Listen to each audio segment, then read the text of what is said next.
The weather has been warming up and spring rocking and rolling now. I know I've seen the kids practicing baseball, football, tennis in the park behind my house. So your kid's probably going to be starting up some spring leagues, but there is a warning from experts. They say the number of kids going to the ER for sports-related injuries has gone up.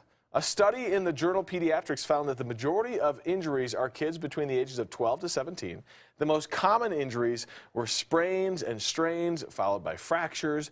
They were actually more common than concussions. Don't get me wrong, concussions are a serious concern, but there's a lot of other concerns that you should be thinking about as well. Dr. Jacob Fletcher from Wellbeing's Chiropractic Family Health is here to share a little insight into this, along with Sydney. High five. How you doing? Good to have you with us. And Dr. Sydney is a prime example of what we're dealing with. She came to you with some issues. Yeah, exactly. What we're seeing is, kids are starting younger. They're playing more sports. Sometimes they're going from one sport to the other sport in the same day. Yeah. And so there's a couple things we need to think about is we always want to have these kids rest enough, not play fatigued. Yeah.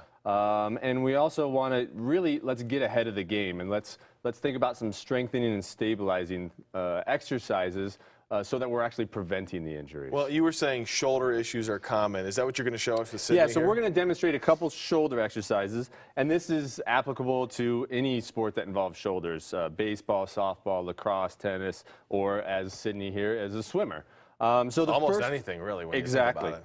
So the first exercise we're going to show, Sydney's got a 3-pound weight here. You could even use like a water bottle or something. So she's going to empty the can, and then she's going to bring her arm up, and that's it. She's going to do that a couple times. Notice how she keeps her arm real straight. Her shoulder's not going forward or up. This is going to strengthen the whole shoulder. And is this something parents might want to get their kids maybe to do? Absolutely, yeah. And it's going to be a consistency thing. So we could use it as a warm-up, or doing these like 2 sets of 10 is a great thing to do on a consistent basis. And we do talk about concussions so much, and concussions are an issue, but headaches can be the sign of a lot of things, right? Sydney's another good example of that. Yeah, and that's why she first came to our office, is she had headaches that she couldn't get rid of, and we helped her with that. Are we doing better now, Sydney? So stabilizing the shoulder is going to help that. So the second exercise we're going to show, Sydney, I'll have you turn around.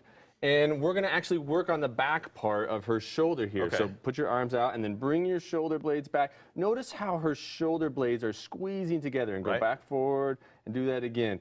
Because this stabilizing the shoulder blade will actually help affect the spine, the neck, those headaches, things that you were talking about there. That's awesome, Sydney. Is this an issue because kids are still growing, their muscles are still developing, but they're trying to obviously do things that maybe are a little bit out of their range and they don't know that? Yeah, absolutely. And with technology, we've talked about the text neck before. Yep.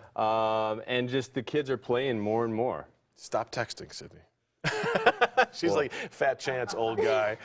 Doctor, thank you so much. Absolutely. Appreciate it. Very good advice. We appreciate it. Sydney, thank you for the demo. You did great, by the way. You get 100%. Nice job. She can keep texting, Greg. We'll get over to Greg. You're don't you love dad. The old dad tells the kid just to... I love it. It is so endearing. I love it, Kirk. Temperatures this morning running in the